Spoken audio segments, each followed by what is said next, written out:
And welcome to Hell's Gate Podcast.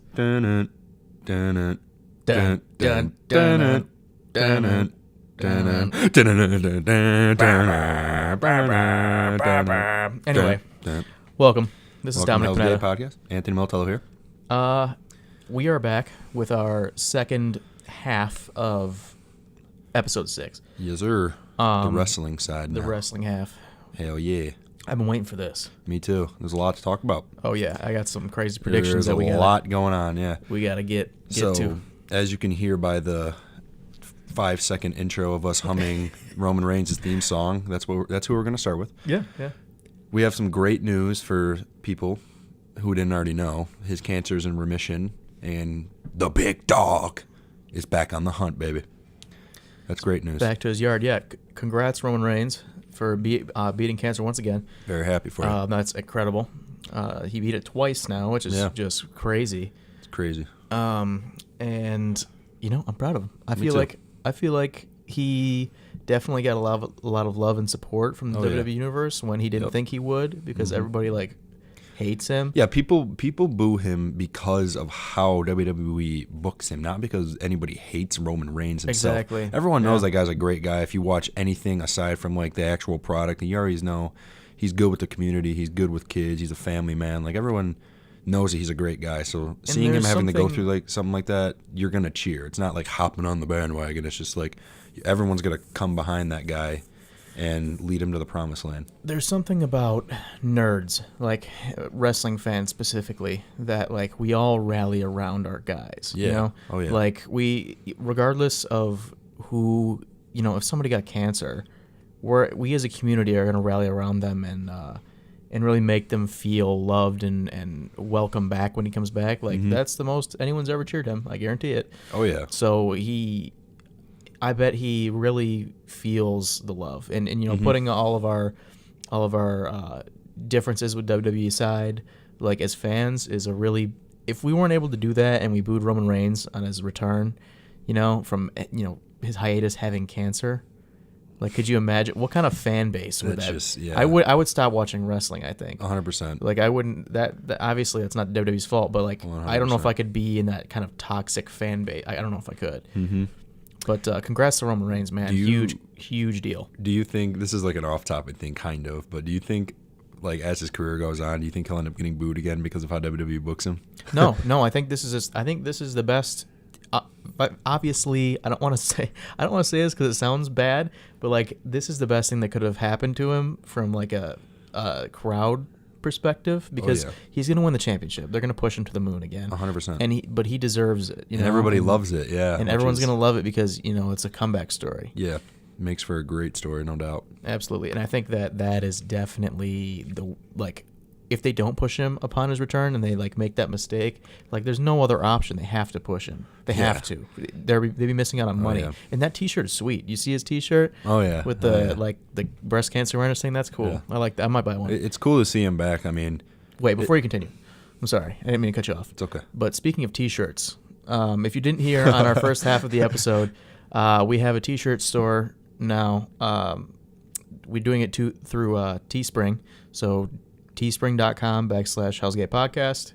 You can find some T-shirts on there. We're giving them to you at cost because we just want to see people wearing our T-shirts. Yeah, because that's cool. We might raise the prices when we inevitably blow up and the entire content, the entire population of the Earth is listening to us. But until then, which will happen. We're giving them to you at cost. I think on the T-shirts we're making 2 cents on one iteration of the T-shirt. On another iteration, it's 47 cents. So. Yeah, we're gonna support us by wearing our T-shirts. Yeah, and eventually we're gonna have more products than T-shirts coming out. We're gonna have hoodies, phone cases. They even have pillows. Throw pillows. Yeah, blankets. We'll have a lot of stuff on there for you guys. So. Right. So I just wanted to briefly mention that, as well as us. I'm not 100%. So in the previous 10 minutes ago, in the other podcast, I said that we are on Apple Podcasts and Spotify Podcasts. Mm-hmm. I just applied just now, so if we end up dropping these on, we're probably going to drop these on YouTube first. Yeah. But hopefully we have those taken care of by the time we get this up. Mm-hmm. But if not, it's coming. I've applied for both, so we're and I think we're going to get in either way. So I just did that just now. That would be the worst decision they've ever made if they don't let these two beautiful voices and beautiful faces come on to their product. Anyway, yeah. So check out our T-shirts and check us out on Apple and Spotify. Yes. Anyway, continue with your point. I forgot what I was going to say. If you recall what you're going to say. We were talking about Roman Reigns' It was T-shirt. something about Roman. No, it was I just mentioned his T-shirt. I'm trying to think here. Well, regardless. Congrats to Roman. Yeah, pretty much just a conclusion. Welcome back, Big Dog. Can't wait to see what they do. Mm-hmm. The Big Dog is on the hunt. The Big Dog. So while we are on the subject of pushes, we'll talk, and Roman Reigns, we'll talk about Batista. Mr. Dave. Big Dave. Okay, let me Another just big guy. Let me just say something real fast about this.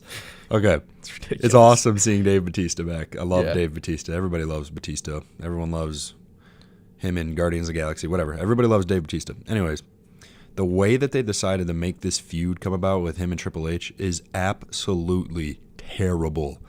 Why in God's green earth? What angle are they going to take to where, what reasoning would Batista have to beat the crap out of Ric Flair, a 70-year-old man, to get Triple H's attention? Let me tell you what I think they should do. Little fantasy booking here. Instead of just doing some stupid, sporadic thing like that to where he's just going to beat up Ric Flair and yell, "Do I have your attention now, Hunter?" And then go, "Ah!" Yeah. What they easily could have done, they had that little showdown where it was like just like a funny like little being competitive in the ring on that SmackDown Evolution reunion. Yeah. Like, why couldn't they just have Batista come out there, do something similar, and it just escalate into something? That would be much more believable and cooler, in my opinion, than to have Batista for no reason beat up one of his with really a blue good nose friends. ring.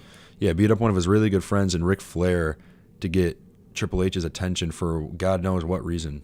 It Obviously, just made no there's sense. going to be more story to come, but I don't think they're going to take it the right way, though. It just doesn't make sense. And the feud is going to be based on, because Batista beat up beat up Ric Flair, Triple H is going to try to avenge that, which is just dumb. They should have just had like a nostalgia showdown, and then it just escalated into something more. That just would have been fitting for this WrestleMania. One thing that Batista said about his initial comeback run in the WWE when they did the whole Evolution thing and facing the Shield and all that was he should have been a heel right off the bat when he won the Royal Rumble. Oh, yeah. I think the timing is different now. The crowd's opinion of Dave is different. They love him now. They love him. And I think coming back as a heel this time is just wrong. Like, it's a bad decision. And I think that 100%. Obviously Batista's stuck on the fact that, well, it should have been a heel the first time, so it should be a heel this time. It just wasn't the way to go this time. Yeah. You know? Another point to say, like, if Batista's coming back for like a while, which I don't think is going to happen, like a few it's just years, a WrestleMania run. then yeah, it's cool. He can be heel for a little bit, you turn him back, but he's not. So why would you turn someone who is finally like a true face because everyone loves him because of his product in Marvel and all that stuff? Why would you turn him heel for a short run like that when he's leaving soon? Like, they have that match like every year in WWE. And nobody likes Triple H like kayfabe Triple H. Like, everyone hates Triple H, like his character. Yeah. So like everyone loves Triple H obviously because of NXT and all that. Yeah. We love Triple H over here. But his character nobody likes, so it's just kind of a weird way to do it. They should it should be a heel versus heel thing in my opinion. I think if they're going to do it that way. To have like face or heel type of things. They have a nostalgia match every year. Last year, even though it wasn't planned until the day of or whatever, they had Undertaker and Cena. Both of those guys are faces. It's just nostalgia because they're old guys.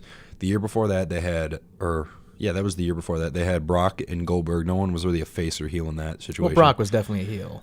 Well, for sure. No, they cheered Brock more than they cheered Goldberg. Well, it doesn't. I don't think there was like established heels or face in that match. Is what I'm saying. Like nostalgia, pretty much. They have that kind of match every year.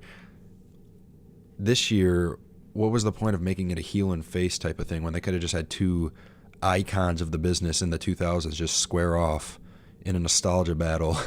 I mean, I just get it. Sweet. Like, that's just the way it's supposed to be. Face and heel, it's just supposed to be that way. Yeah, but I'm saying they've used not that premises before.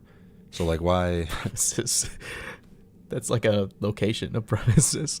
Well, you get what I'm trying to say. I get. Why would they use that formula? Yeah, that formula. They've used that before, so why not just do it again instead of making it a makes no sense type of heel and face type of thing with the man himself, Dave Batista? I don't know. It's just it's really weird, and I think everyone feels it's weird. It's weird. Like it's just very confusing and like I don't know. They did it wrong. Yeah. I'm not going to offer it's already done. I'm not going to offer my advice on how to fix it because it's kind of unfixable now. Yeah. Because you can't turn him face again. Like now he's face and Triple H. You can't do that. No. So I don't know. Maybe he should have beat up like Vince or something like that. Why would he beat up the Nature Boy? Yeah, like that doesn't make the sense. most lovable guy in WWE. I really wanted to see the Nature Boy celebration. Like I wanted to see that. It would have been cool. He couldn't have come out and like shaking Ric Flair's hand and shaking Triple H's hand and then just beat the shit out of Ric Flair. Like, yes, that would have been a cool way to go and like have it happen in the ring and have it be something like that, because then it's more like justifiable why he would beat up everybody around him rather than him just going to sneak beat up a 7-year-old man to get Triple H's attention for God knows what reason. What reason are they going to put up is the reason why he wanted Triple H's attention, just to face him at WrestleMania? Like, what reason would there be? I don't know. It just doesn't make sense to me. They should have just, whatever. Let's just not even talk about it. I'm actually mad now. It's frustrated me. We love you, Dave Batista. We love Batista, and we love Triple H, and we love Ric Flair. I still think it'll be a cool match. I don't know how the quality of wrestling will be, but it'll still be a cool match to see. So regardless, I'm happy the match is happening, but they just should have went about it. And one more thing. Yeah! Sorry, I had to do that. You had to. Speaking of blasphemy here, Kofi Kingston. Why? Stripped of his title opportunity. Why would they do that? At Fastlane Baby. My prediction, but I might be wrong, and I hope I'm not wrong, because I hope WWE is sensible enough to do this. I think he'll have a match at Mania with Bryan. I think he'll win the title. But, WWE. Listen, all right, let Nostradamus talk here, all right? When it comes to wrestling, am a genius. All right, I predicted Kofi Kingston's meteoric rise, not meteoric rise, but I predicted him getting a push months before it happened. Yeah. You know, I predicted the revival thing. I predicted all of it. I just wanted to mention that briefly because I am just incredible at predicting things. But I will say that for sure, I think that Kofi. You're right. Kofi is going to get that WrestleMania push. Yeah. He's going to get. They're going to obviously he's stripped of Fastlane, but I think there's a bigger story here, which I will tell you in a moment. Yeah. Just a minute. I'll tell you just a minute. But Kofi is and has long deserved this. Oh yeah. He's deserved this, and I think it's about time. They need to. I don't care how long it lasts. I genuinely do not. And actually, I have an opinion. This isn't going to happen. This isn't a prediction, all right? But I do believe that they should put all the championships on the New Day.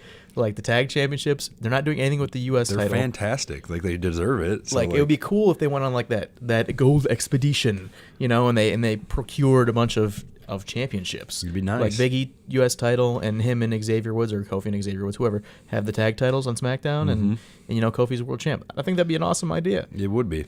I agree. The reason why I'm saying what are you doing, WWE, is because I have a really bad feeling for some reason that they're not gonna let Kofi have a title shot at WrestleMania. I think no, they have to. I think they should, and I think it would be great. Or they'll make it a 3-way or something. I just hope that they do it. I just have a really weird feeling that they're not, and I don't know why. It's really messed up if they do, because he really, really deserves it. And if you're a WWE fan, you love Kofi Kingston. Yeah, you have to. It's a given. He's great. He's so fun to watch in the ring. He's funny. He's so lovable. Yeah, he's a great guy around the community, as you can see. He's awesome. He better get his title shot, and he better win the title and get a deserving. It can be a week long. I don't care. Just put the title on him once. What I wanted to happen at first, okay, I'm more if they have a Mania match, that's way more acceptable. But what I wanted to happen is he beats Bryan clean at Fastlane, holds it for a week, whatever, 2 weeks.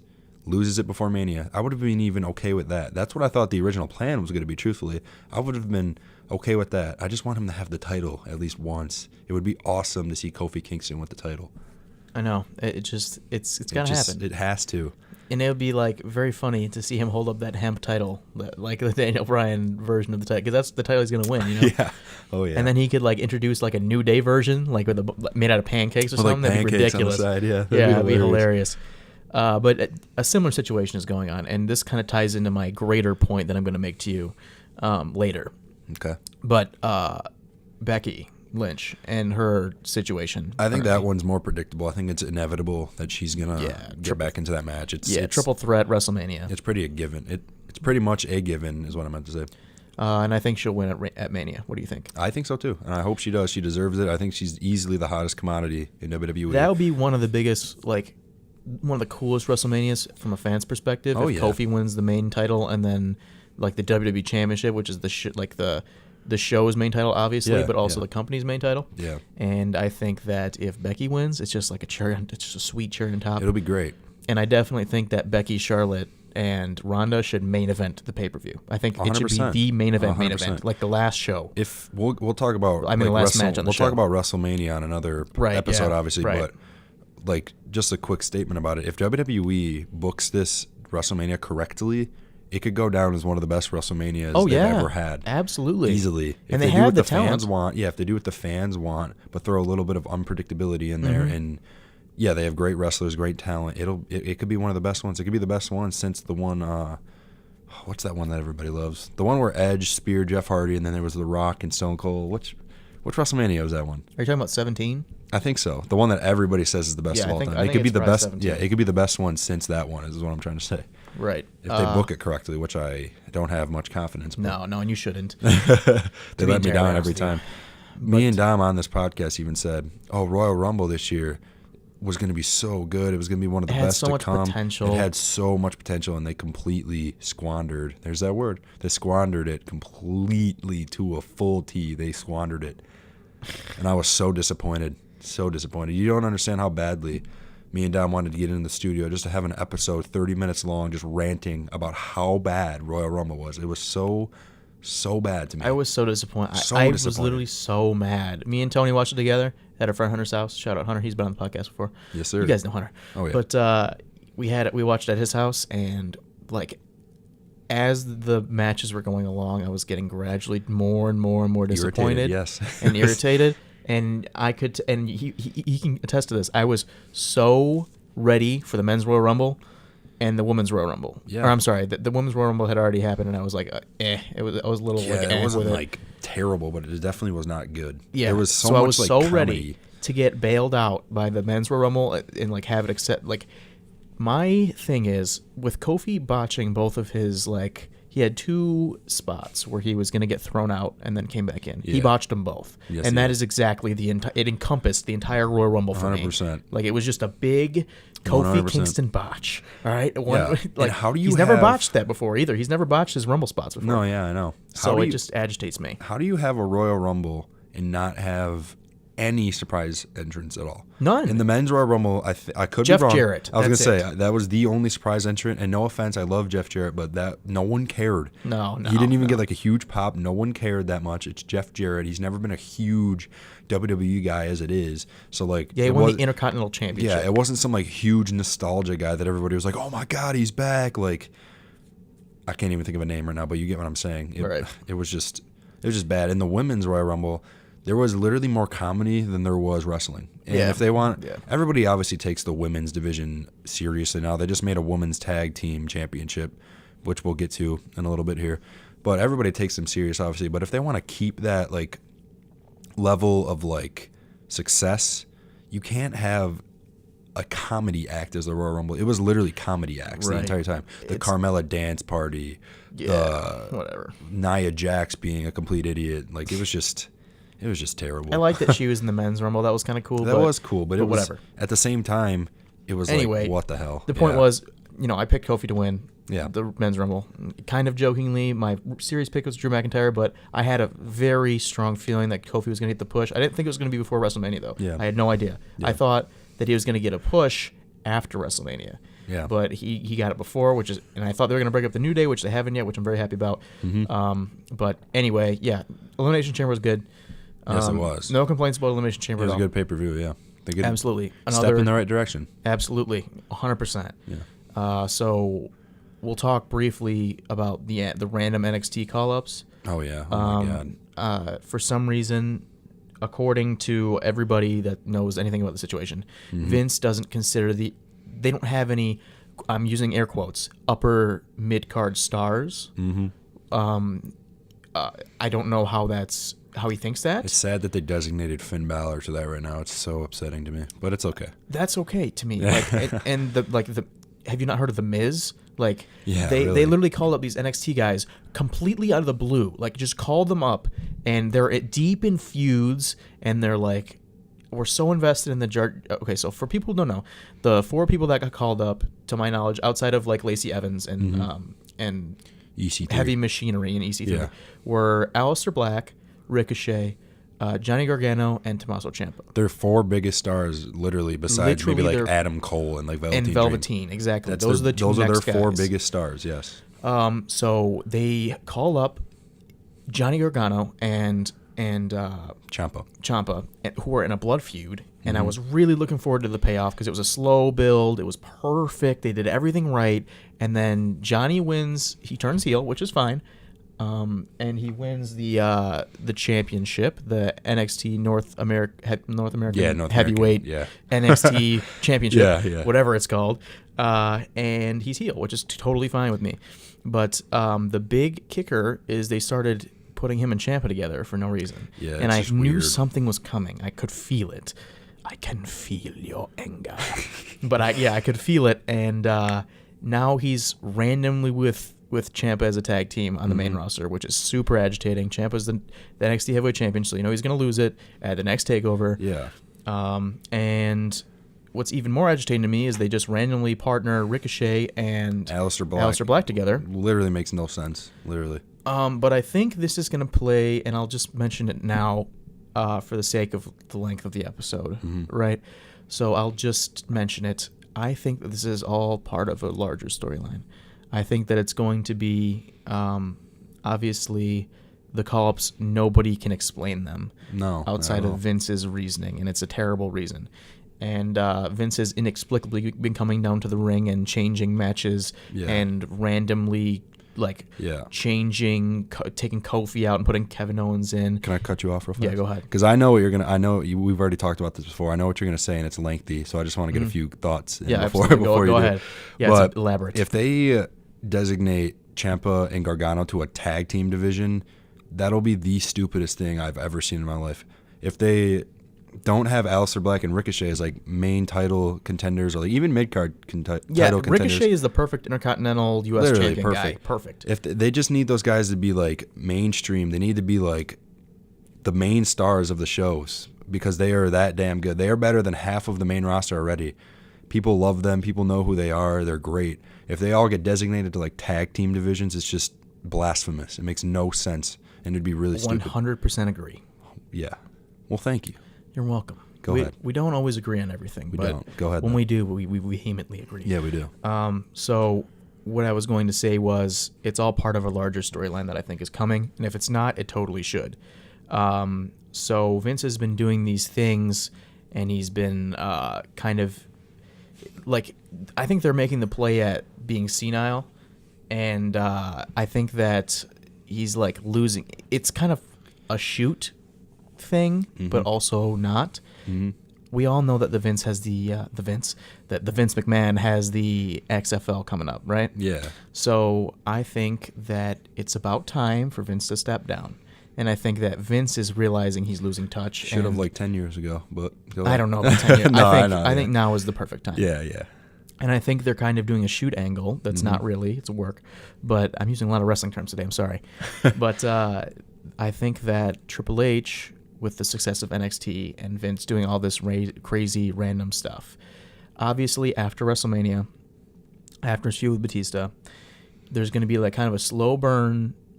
Triple H is going to take over the company, and I think that's how they're going to do it. I think it's going to be, he's going to cite all these things. Raw and SmackDown's ratings are way down. NXT is the best thing in wrestling currently. It's by far, and has been for years, and it's all Triple H. If that was on national TV, NXT, it would by far be the hottest product out of all the brands, and it's not even close. Definitely. And I think Triple H knows that. I think Vince knows that. And I think it's time for Vince to step down, and he knows that as well. So I believe that they're going to do like this angle where Triple H is going to be like, listen, or like the board. You know, they always reference the board. Vince is the chairman of the board. Triple H is going to kind of do a hostile takeover, not quite fully hostile, but like kind of like when Triple H went corporate. Do you remember that in like 2013?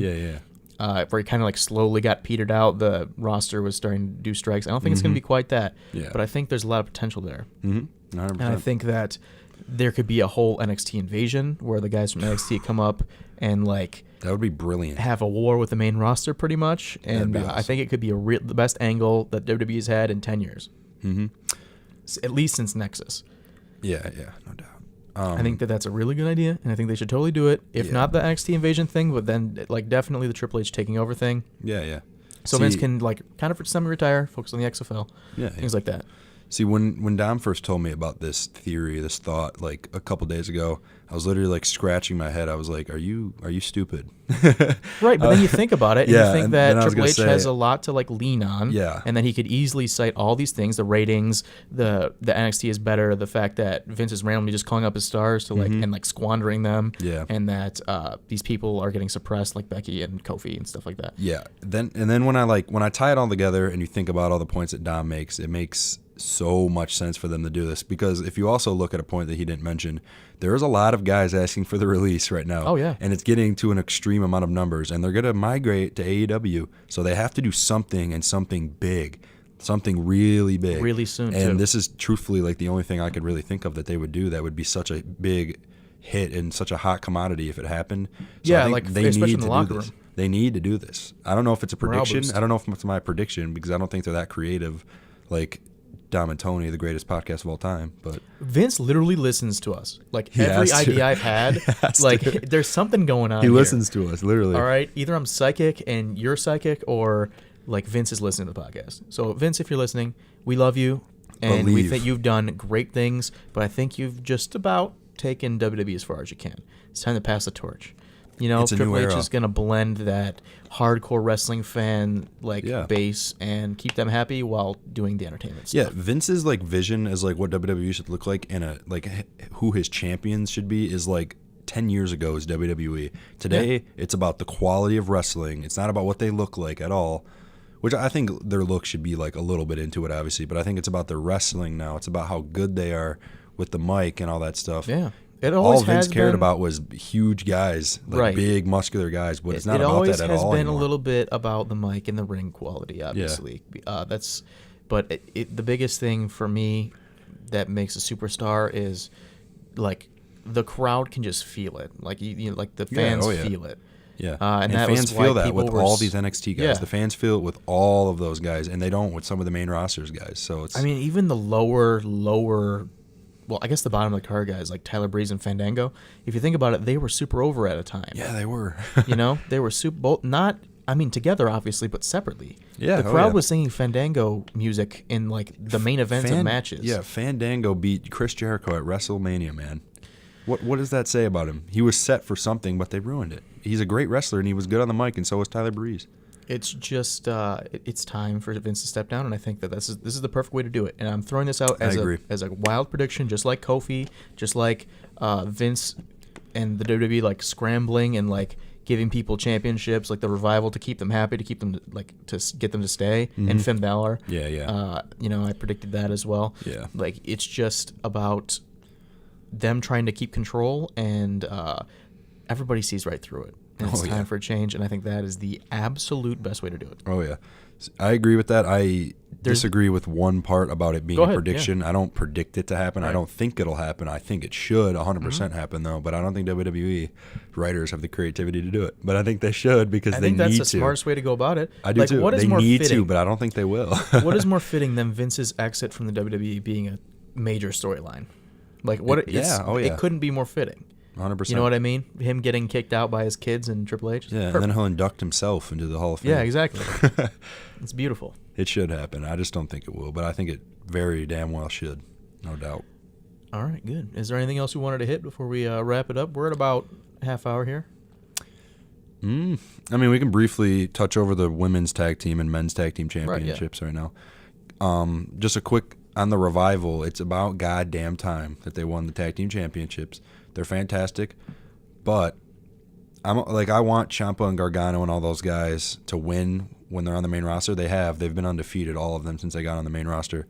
But why at the expense of the tag team champions? Why?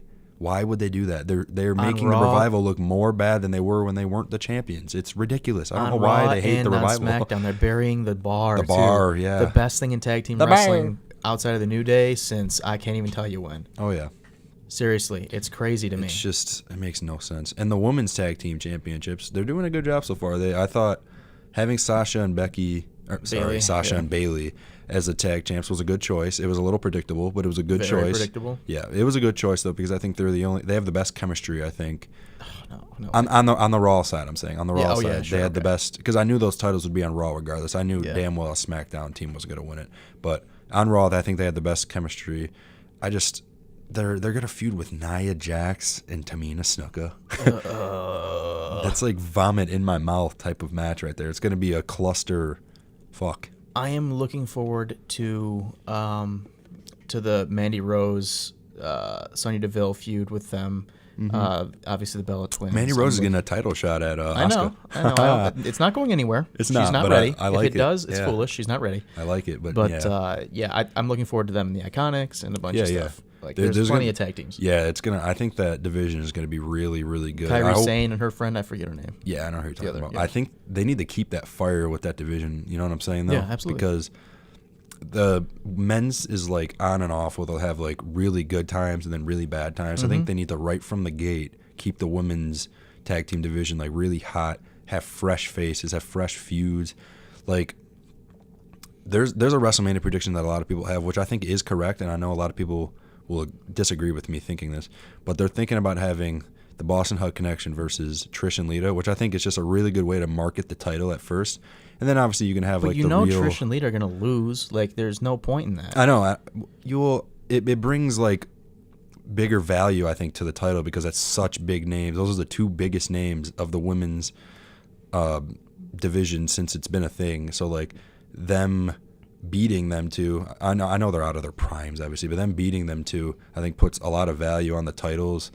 And then from there, they can put the fresh faces and have these awesome feuds with the Iconics, because that would be awesome. And then even, I guess, Nia and Tamina will be okay, I guess, you know. And then I just hate Tamina Snuka. Like, I have nothing against her, but she's not personable. She's not that great in the ring. I just don't like her. I don't. The Riot Squad too. They'll have good feuds. Oh yeah, the Riot Squad for sure. If they book that right and keep the fire around it, it'll be really cool to watch. Yeah, definitely. Well. Yeah, that about does it. Yep. We want a more in-depth episode, which will be our next episode. Will be probably 45 to an hour of just wrestling. Yeah. Oh yeah. Obviously, we needed to. Our studio time is limited today, so we just try to condense all we wanted to say. Yeah. We hit the pinpoints. Exactly. We hit our talking points. Got our point across. Exactly. So if you like the shorter episodes, just let us know. Yeah. Again, check us out. Check out our new Teespring store. Yes, sir. Teespring.com/Hell's Gate Podcast. Go check out us on all of our social medias. Hell's Gate Podcast everywhere except for Snapchat and Twitter, which is Hell's Gate PC. Follow us. And little shout out to Ball and the family there. Oh yeah. And obviously check us out on Spotify and Apple Music. Yes, sir. If it's not up, it's not up. But if it is, go check us out. We requested it and it's on its way. So yes, sir. Thank you very much. All right, thanks for tuning in. Hell's Gate Podcast. I have been Dominick S. Panetta. I am Anthony Armando Militello. All right. Well, my middle name's Steven then. Okay. Alrighty. We're going full blown. Yes, sir. All right. We appreciate you tuning in. Stay tuned. Our next episode is going to be college basketball predictions. Tony's got to take off. He's got to coach some basketball, high school basketball. Yes, sir. Or middle school, whatever. And we're going to have Jarrett Mackey in the studio of the Big Ten Network. So, our biggest guest to date, Big Ten Network, Jarrett Mackey. Look him up. He's a bum, though, honestly. Yeah, he is kind of a bum, honestly. But just kidding. Shout out Jarrett. DCFC legend, Jarrett Mackey. All right. So see you guys later. Thanks again for tuning in. Thanks for tuning in. See you guys.